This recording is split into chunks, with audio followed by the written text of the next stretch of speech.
जय सनातन धर्म की। प्रिय सनातनियों, आप सभी का स्वागत है हमारे इस कार्यक्रम में।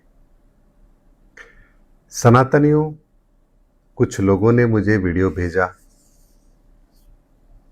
और एक बात कही। देखिए किस तरह की वीडियो बन रहे हैं, लोग आलोचना कर रहे हैं। आप इस पर कोई प्रतिक्रिया देते क्यों नहीं? तो सनातनियों, एक बात को बड़े ध्यान से समझिए, गंभीरता से समझिए। मैं ईश्वरीय कार्य को प्राथमिकता देता हूं। ईश्वरीय कार्य ही मेरे लिए सबसे महत्वपूर्ण है। और अगर मैं इन बातों पर ध्यान दूंगा तो फिर ईश्वरीय कार्य कैसे होगा? इसीलिए एक ईश्वरीय गुण होता है जिसे कहते हैं धैर्य। हमें धैर्य रखना चाहिए। धैर्य वो ईश्वरीय गुण है जो आपको सीधे सीधे ईश्वर से जोड़ता है। भृगु ऋषि ने जाकर के भगवान विष्णु की छाती पर लात मार दी तो क्या कहा गया? क्षमा बड़न को चाहिए, छोटन को उत्पात, क्या हरि का बिगड़ गया, जे भृगुमारी लात। भगवान ने क्रोध नहीं किया, धैर्य के साथ भृगु ऋषि से ही कहा, कहीं आपको चोट तो नहीं लगी? क्योंकि धैर्य ईश्वरीय गुण होता है।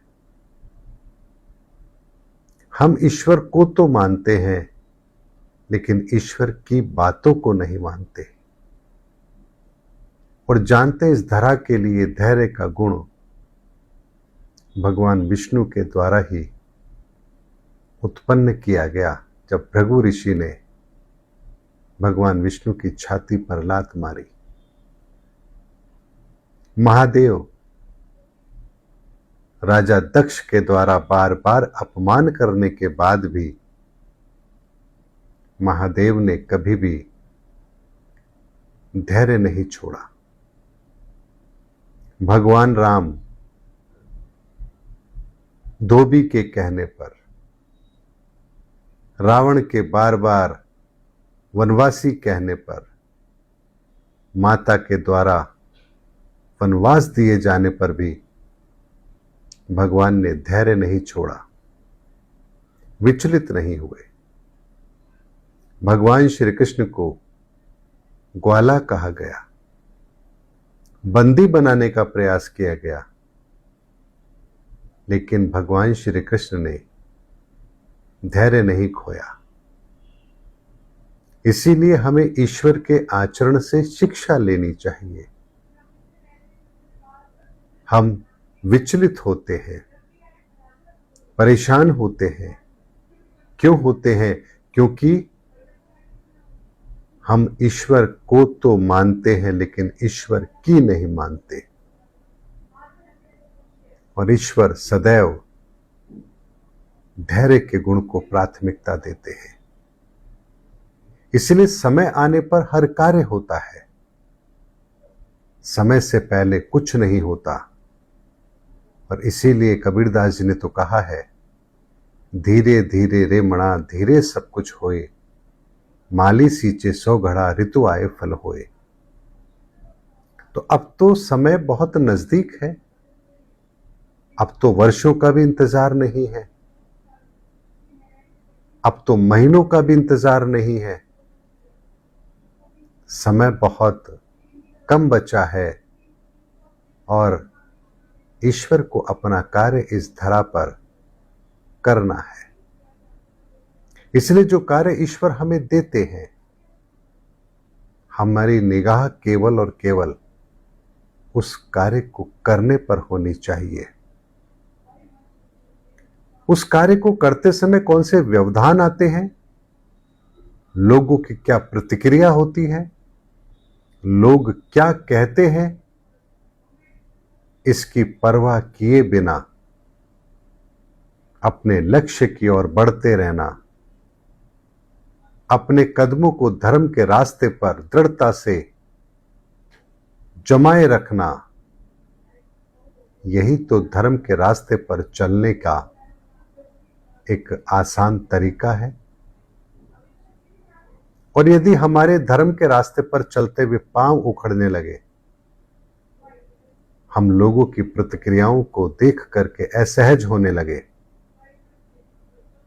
उन प्रतिक्रियाओं का उत्तर देने लगे, तो इसका अर्थ तो ये हुआ कि हम में अभी भी कहीं ना कहीं मान, सम्मान, यश, अपयश, ये सब कुछ कहीं ना कहीं हमारे भीतर अभी बाकी है।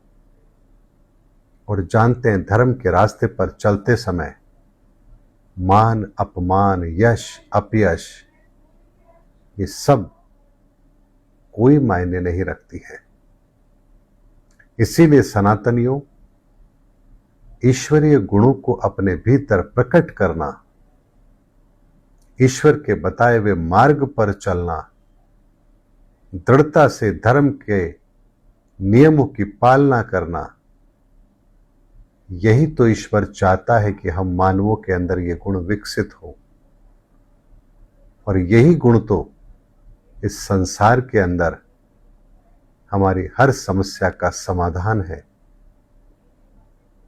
इसीलिए सनातनियों, हमारी दृष्टि और हमारा दृष्टिकोण दोनों एक ही होने चाहिए, और वो है ईश्वरीय कार्य के अंदर अपने आप को संलग्न करना। और जब आप अपने आप को ईश्वरीय कार्य में संलग्न करते हैं, तो फिर आप में ना कर्ता भाव होगा और ना ही परिणामों को लेकर के कोई चिंता होगी।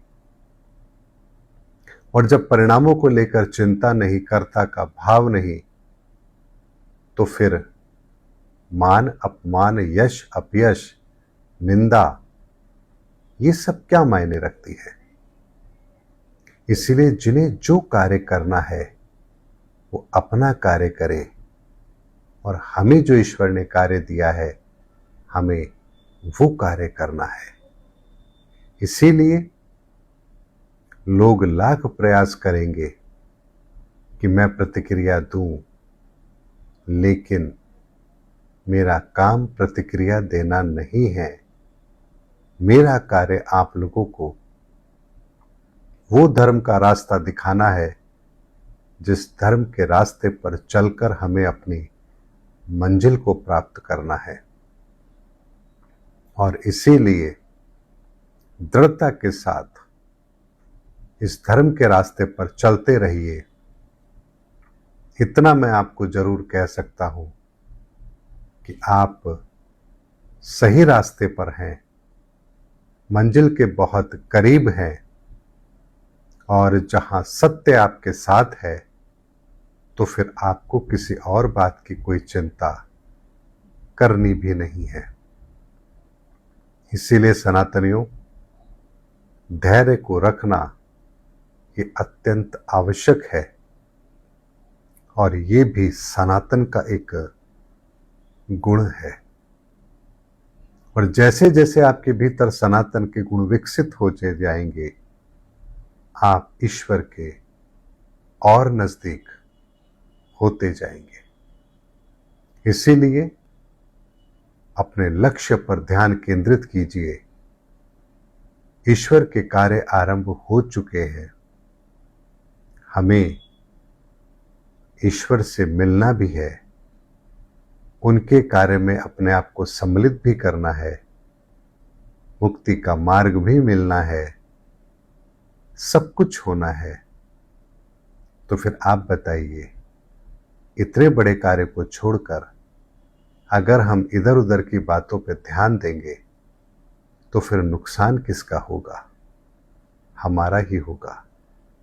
और एक व्यक्ति जो धर्म के रास्ते पर चले वो कभी भी घाटे का सौदा नहीं करेगा।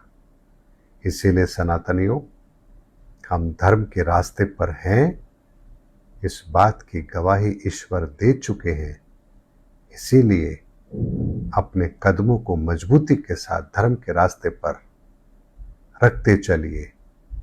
मंजिल अब हमारे बहुत नजदीक है। उम्मीद करता हूं सनातनियों, इस धैर्य के गुण को आप अपने जीवन में विकसित जरूर करेंगे और ये गुण आपके जीवन की असंख्य परेशानियों का एक बेहतर समाधान है। मिलेंगे अगले वीडियो के अंदर, तब तक के लिए आप सभी को जय सनातन धर्म की, जय धर्मयुग की, जय सनातन विश्व।